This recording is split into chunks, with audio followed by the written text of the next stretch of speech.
د نیوز پری چینل لیدونکو سلام ستړي مشه په موکړه تازه لاندو مهمو خبرونو ته افغان پوځ وايي د جوزجان لپاره د طالبانو مرستيال ولی وواژل شو. د افغانستان په شمال کې د پوځ چارواکو ادعا کړې چې د جوزجان لپاره د طالبانو مرستيال ولی وژلای دی.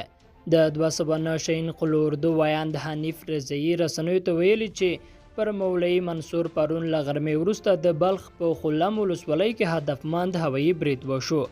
رضایی دا کوي چې په دې برید کې د طالبانو له دې چارواکي سره یو ځای د بلخ لپاره د طالبانو د سری قطعي قوماندان او د دې ډلې لاس نور وسلوال هم وژل شوي دي. طالبانو تر اوسه په دې اړه څه نه دي ویلي. بل لور ته د بلخ چارواکي وایي د مزار شریف سمنګان لار له طالبانو تصفیه شوه. د بلخ امنیه قومانداني وایي د مزار شریف سمنګان ترمنځ لار له وسلوالو طالبانو تصفیه شوه. د بلخ د امنیه قومانداني وایاند عادلشاه دلازدی روډي ته ویل د لارې د تصفیې لپاره پوځي عملیات نن پیل شول. نن سهار د امنیتي او دفاعي ځواکونو په ګډو تصفیوي عملیاتو کې د سمنګان د امنیتي او دفاعي ځواکونو په همغږۍ دغه صحیح تصفیه شوې.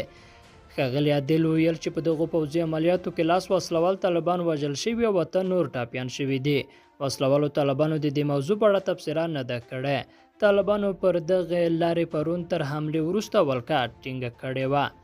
د مزار شریف سمنګان لویه لار په شمال کې له عمده ټرانزیټي لارو ګڼل کېږي چې بلخ ولایت له کابل سره نښلوي. دفاع وزیر وایي افغان ځواکونه د مخالفانو ځپلو ته پیاوړې اراده لري.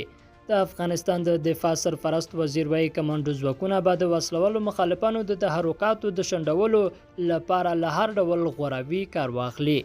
بسم الله محمدي پرون د ځانګړو عملیاتو د قلو اردو د افسرانو فراغت غونډې ته ویل ځواکونه د مخالفانو ځپلو ته پیاوړې اراده لري. ټول پر دې پوهیږي چې جګړه کې سیمه لاس په لاس کیږي خو دا ټکونکې نه وي. د افغانستان خلک پر تاسو باور لري. موږ په حق یو.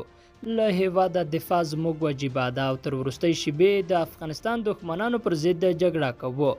تېره ورځ د ځانګړو عملیاتو 115 تنه پرسونل زده کړو فارغ شو چې 100 یې مېرمنې وې.